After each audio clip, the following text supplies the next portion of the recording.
needs no introduction to our honored guest this afternoon, Shri Jamshed N. Cooper. He is Managing Director, HeidelbergCement India Limited, also a member of Board of Governors of the NCB, as well as a Chairman of the Research Advisory Committee. It gives me great pleasure to now request him to kindly deliver his address, Cement Industry, Way Forward. Please put your hands together and give a warm welcome.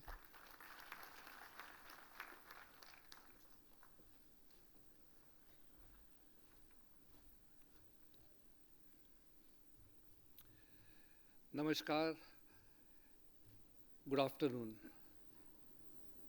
Respected Shri Shashank Priya ji, Dr. Mahapatra ji, Dr. Chaturvedi ji, present delegates, members, participants, students, academia, media, and all those people who are present come from long distance. A very warm welcome to you, ladies and gentlemen. It's a matter of honor for me to be here today to be with you in this function. It gives me immense pleasure because being associated with this industry for the last more than 30 years, I have traversed a journey when we saw cement being sold in a different manner, cement being produced in a different manner. Today, we are in a different stage, and today we never thought about at one point of time what is CO2 or any other thing which we ever thought about. We were producing, I won't say we were producing irresponsibly, but today when any generation comes and looks at us, well, what did you do? You were producing irresponsibly. So I don't think we want to pass on in this history as irresponsible citizens on this planet. As we know, this cement industry in this India, in our country, contributes 7% to the GDP. It is not small. It's a major contribution to the economy. It keeps the economic engines moving. It is one of the large employers, direct, indirect employers. So we carry a big burden on our shoulders. I would say not burden, I would say a big responsibility on our shoulders.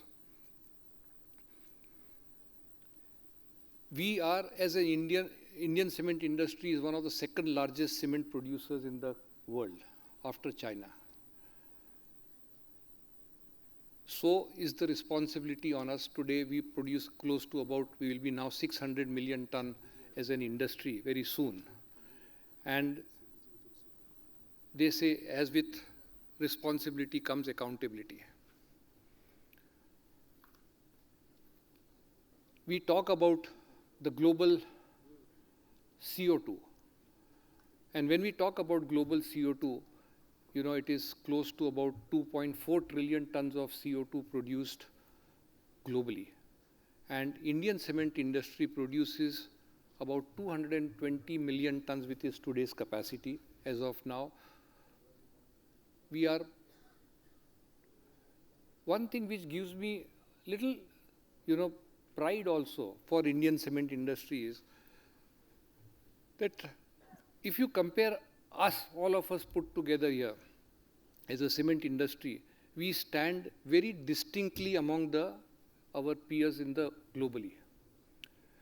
Globally, today the cement produces close to about 625 kgs of CO2 per ton of cement, whereas India is clocking around 582. There are amongst us people who are sitting there who produce even close to 500 kgs per ton of CO2 per ton of cement. Now there is a big delta between the good performers or the so-called challengers. So these are some where we have to put our heads together and think about how do we reduce this CO2. Sir, what I wanted to hear also take this opportunity to mention that while our Honorable Prime Minister has given commitment to achieve net zero by 2070, but I think this industry can help by doing it much earlier.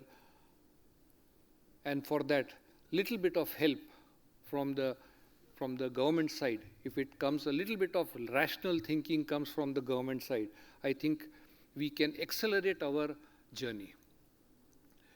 I will spell out a few areas, maybe two major, which are low-hanging fruit.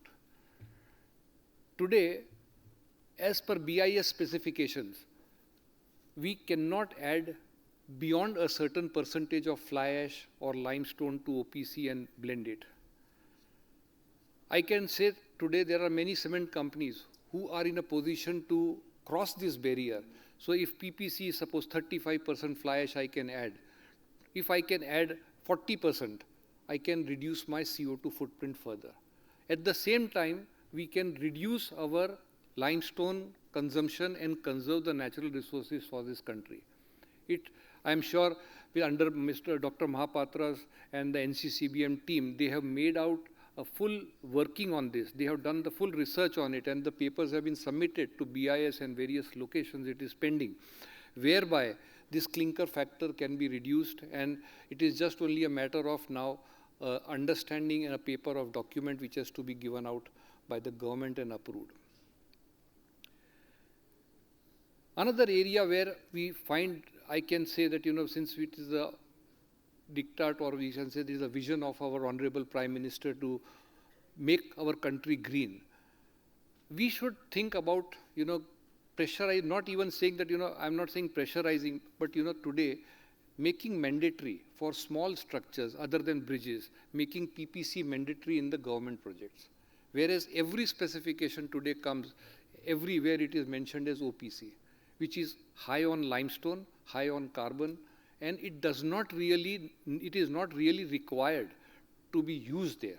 So we are using a cannon to kill an elephant, or a cannon to kill an ant. So I don't think we are overstretching our resources. This is the place where there is a little bit of political will, the government will, to be required to make PPC mandatory for most of the government projects where it can be used. Another area which I always say that, all cement companies in this industry are very responsible corporates. Today we are compelled on many occasions by using the inputs. There is a specification which says you have to use X amount of input to make 1 ton of cement, whether it is PPC or anything. Instead of input-based criteria, if we can go to performance-based cement, that would be another area where every cement company can do their own best, and then they can achieve a better product. Ultimately, interest is the consumer interest. We have to protect the interest, because no cement company in this country can afford to make a product which is not going to be workable or viable in the market, because it is a question of the reputation. So from an input-based to an output-based product, that would be, these are the 3 suggestions which I had. If I would put these into numbers, then, sir, every 1% today, the clinker factor for this country is about 71% of clinker we use to make the 380 million tons of cement what we produce in this country. If 1% of clinker is reduced, we save about 3 million tons of CO2. And if I was to reduce the clinker factor to come to close to 62, almost 27 million tons of clinker, of CO2 I can save for this country. We can all jointly save for this country. And this, if I deduce from the 585 which we are today, we can significantly touch 510 in the coming 2 or 3 years. So this is a major move. It is just a very low-hanging fruit. So that is my earnest request from my side to you, sir, that if you could heed to our request and think about it and put a separate panel for these discussions on this, and they can look into these things. I think this will be a major support to the government also, to the industry also as such, and to the environment also. While I want to conclude, I have to say one thing more, that we take all the responsibilities on our shoulders, but CO2 as a net zero, if we want to achieve, it cannot be achieved without the contribution of each and every citizen of this country. It is impossible, a task impossible to do just by cement industry alone, or by steel industry or aluminum industry.